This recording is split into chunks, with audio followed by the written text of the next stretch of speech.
Les amis, bonjour à toutes et bonjour à tous et soyez les bienvenus dans ce nouvel épisode de Shred-moi peur. J'espère que vous allez bien. Vous l'avez vu, c'est l'été, il fait plus de 40 degrés et pourtant je suis là dans mon studio tout transpirant pour vous raconter aujourd'hui deux histoires complètement ouf que j'ai trouvées sur internet. J'espère que vous êtes prêts parce que franchement, elles m'ont fait bader. Avant de commencer cette histoire, vous connaissez les bails. Vous lâchez tout de suite votre plus gros pouce bleu pour soutenir la chaîne et surtout le concept de vidéo. Et pour ceux qui nous rejoignent et qui sont nouveaux membres, soyez les bienvenus sur la chaîne de Ronick. N'hésitez plus, cliquez sur le bouton s'abonner, vous n'allez pas le regretter.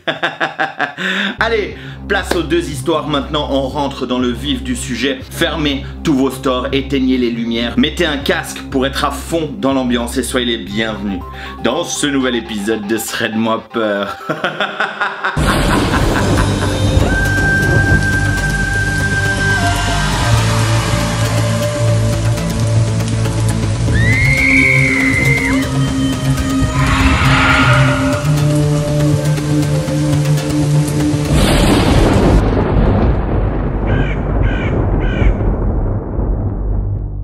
La première histoire que je vais vous raconter, c'est l'histoire qui est arrivée à trois copains, Marc, Lucie et Sven. Il faut savoir que Marc et Lucie sont en couple depuis quelques temps. Pour fêter ça, ils ont décidé de partir un peu loin de chez eux pour aller faire une espèce de grande fête. Tu vois, c'est l'été, il fait chaud, il y a plein de festivals qui sont organisés et ils décident de se rendre dans l'un de ces grands festivals pour fêter leur union avec leur meilleur pote, Sven.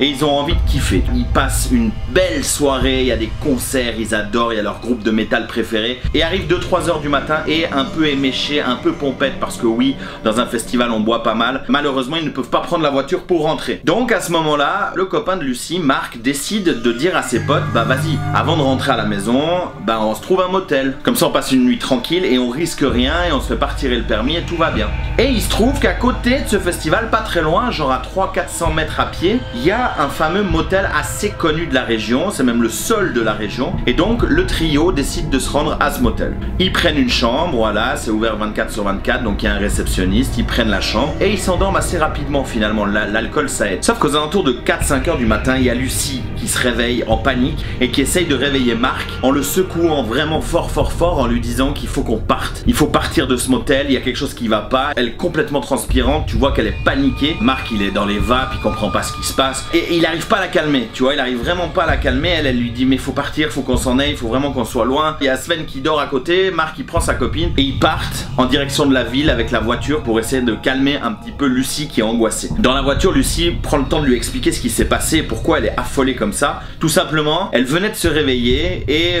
forcément après un peu d'alcool, on a toujours la bouche un peu sèche et elle avait très soif. Donc elle s'est levée pour se diriger en direction du mini-bar. Sauf qu'au moment où elle prend sa bouteille d'eau, quand elle se recule et qu'elle lève la tête, elle voit la silhouette d'une femme ensanglantée traverser le plafond. Je sais pas si vous imaginez, mais vraiment la femme, la tête à l'envers, le sang qui coule et qui lui dit aide-moi. Et là forcément elle a paniqué, elle savait pas si c'était l'alcool ou si c'était une crise d'angoisse ou autre, donc elle a réveillé Marc et maintenant ils sont en ville. Sauf que ils ont laissé Sven au motel et Sven là il les appelle, on entend au téléphone que Sven il est pas très content parce que ouais mais pourquoi vous m'avez laissé tout seul, pourquoi je suis là dans cette chambre, vous faites quoi, vous êtes où, tu vois, et difficile de s'expliquer. Et là tout d'un coup on entend Sven au téléphone qui hurle de peur, le téléphone clenche. Donc là forcément Marc et Lucie décident de prendre la voiture, de se diriger vers le motel. Ils vont découvrir leur copain Sven qui est complètement affolé lui aussi, complètement traumatisé de ce qu'il a vu. Il explique finalement la même histoire que Lucie a vécu quelques heures plus tôt. Donc là les trois copains ils décident de rentrer chez eux, c'est bon, terminé. Et ils reviendront le lendemain au motel pour parler au propriétaire, pour leur expliquer ce qui s'est passé et si c'est normal, pas normal. Sauf que le lendemain, en arrivant vers le motel, il y a une horde de voitures de police. Et là les trois copains essayent de se rapprocher gentiment du propriétaire, tu vois, qui est un petit peu sur le côté en train de discuter avec la police. Et quand ils arrivent à le propriétaire et qu'il lui explique l'histoire, le propriétaire leur explique que juste en dessus de leur chambre, il y a eu un meurtre. Il y a en fait une femme qui s'est fait battre à coups de batte de baseball et qui a la tête complètement explosée et ensanglantée. Est-ce que l'esprit de cette femme a simplement traversé le plafond pour appeler à l'aide? Est-ce qu'ils auraient dû agir ce soir-là? Est-ce qu'ils auraient peut-être dû comprendre le message que cette silhouette envoyait? Ce qui est sûr, il y avait un meurtrier dans le motel ce soir-là. Histoire suivante.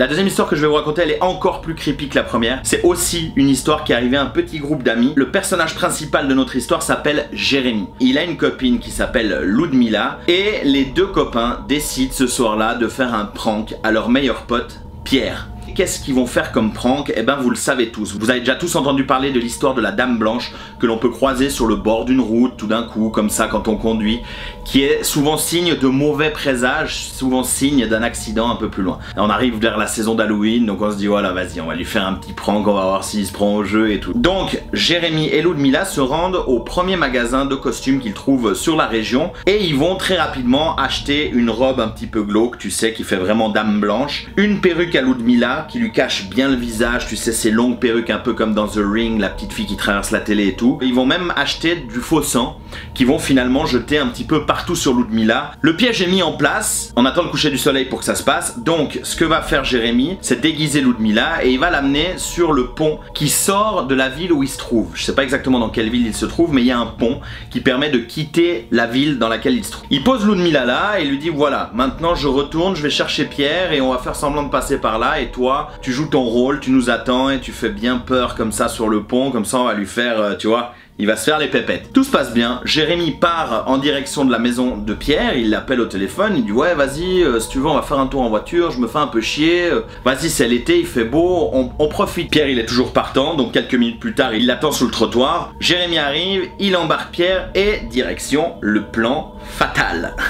Sauf que quelques mètres plus loin, en continuant de rouler avec la voiture, il y a Jérémy qui voit une dame blanche au bord de la route qui marche comme ça, tout tranquillement vers eux. Donc là il se met sur le côté, il frotte ses yeux, il regarde une deuxième fois, il voit bien une dame blanche. Pourtant ils sont pas du tout vers le pont. Alors à ce moment-là il sort son téléphone, il écrit à Ludmila et lui dit pourquoi tu n'es plus sur le pont et pourquoi tu es venu jusque vers nous? C'était pas ça le plan. Et quelques secondes plus tard il reçoit la réponse de Ludmila qui lui dit je ne sais pas de quoi tu parles, je vous attends, je suis sur le pont.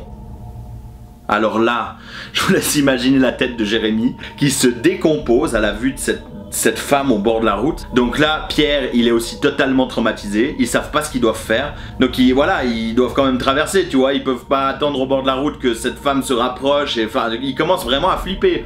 Donc il met gentiment les gaz et en passant à la hauteur de cette dame blanche, quand il va voir ce visage sans vie, complètement blanc, mais même un masque d'Halloween n'aurait pas été si bien fait, tu vois, ça peut pas être une personne vivante. Il y avait les yeux qui étaient complètement écartés, ensanglantés, il y avait plus de nez, vraiment un trou sur le nez, il y avait la moitié de la mâchoire arrachée, c'était vraiment un truc venu de l'au-delà. J'arrive pas à vous décrire, mais c'était dégueulasse. Et alors là, Jérémy, direct, il appuie sur la pédale et il fonce en direction du plan en hurlant. Et il explique dans la voiture à Pierre, en fait, le piège qu'il voulait faire.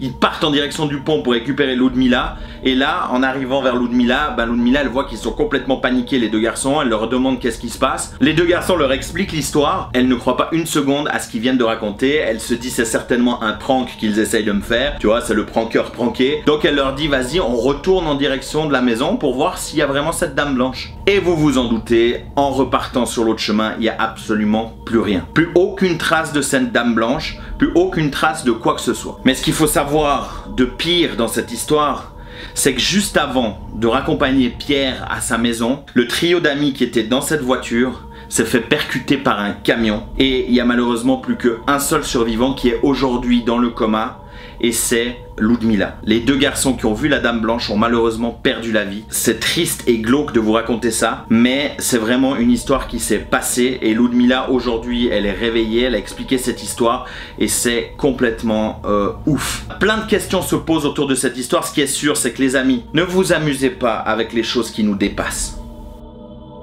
Et voilà les amis, c'est déjà la fin de ces deux histoires complètement folles. J'espère que vous avez kiffé. N'oubliez pas, lâchez tout de suite votre plus gros pouce bleu pour soutenir la chaîne. Et surtout, espace commentaire, vous me dites si vous aussi vous croyez à toutes ces légendes de fantômes. Les dames blanches, les dames qu'on voit dans les miroirs, toutes ces légendes. Dites-moi tout de suite dans les commentaires si vous avez déjà assisté à quelque chose de paranormal ou surtout si vous y croyez. De notre côté, on se retrouve sur mes réseaux sociaux. N'oubliez pas, je suis très actif sur Instagram et sur TikTok. Et pour ma part, on se retrouve très bientôt pour un nouvel épisode de Shred Moins Peur.